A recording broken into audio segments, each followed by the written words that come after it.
It's October, and you know what that means. Pumpkin time. Pumpkins are orange, and they're fun. Too fun. Probably one of the most difficult crops to grow successfully because these plants can be absolute wimps. My mom and dad are gonna be so mad. But let's give it a try anyway. I popped seedlings into tilled ground about 2.5 feet apart once the soil warmed up. I had to supply my own water, which forced me to get creative. And kinda crazy. I filled a 275-gallon tank in the box of a truck, tossed a cheap pump through a hole in the top, and plugged it in. Once I arrived on the farm, I parked, fired up the pump, and got busy watering. One by one. A few weeks later, the pumpkins had made a name for themselves and were on their way up in the world. Leaves as big as your hand?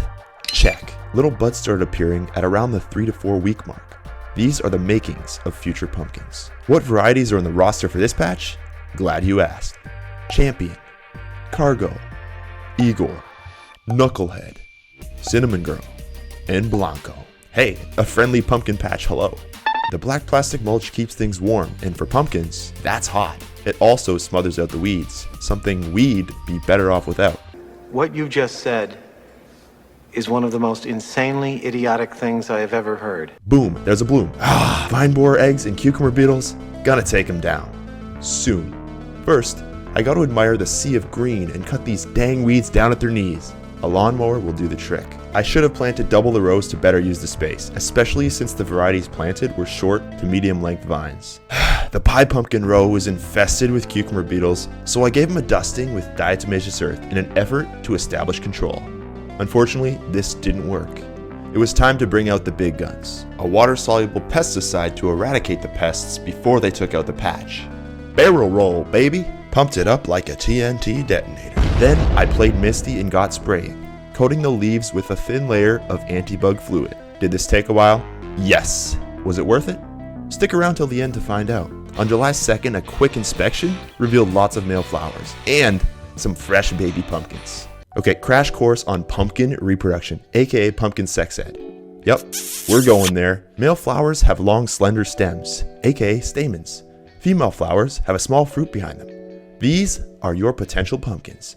Cherish them. The blooms typically open in the AM. This pad of pollen is called the anther. By dabbing it on the stigma of the female flower, you can manually transfer pollen and fertilize the little fruit. I would only do this if you have just a few plants. Otherwise, buzz off and let the bees do their job. This was back in 2019 when I grew pumpkins on my parents' front lawn. It yielded a measly 3 pumpkins, and I won't be doing this again. On July 10th, I thought I'd help my future jacks get jacked. With a water-soluble foliar feed, I started juicing up the leaves. Believe it or not, plants can absorb some nutrients and minerals through their leaves. Wild, eh? On July 14th, I was the proud papa of many successfully pollinated pumpkins. Luckily, we got some decent rain that season because I wasn't watering these things at all. I'll tell you, it really is a magical experience to wade through a sea of pumpkin vines and see all the fruit that is set. Fast forward to August 27th and tons of bright orange pumpkins littered my patch. Thumbs up. This was my first successful pumpkin patch and I could hardly believe my eyes. Was I dreaming? As you can tell, I was pretty damn excited. Orange, you glad you stayed till the end? Well, stay in your seat, cause it ain't over yet, folks. The knuckleheads looked funky fresh with raised warts dispersed on their rinds. I got 1 or 2 orange pumpkins per bush, and they were a pretty good size. The Blancos were like something from a Cinderella story. Or maybe a ghost story. They're white and they filled their row to the brim.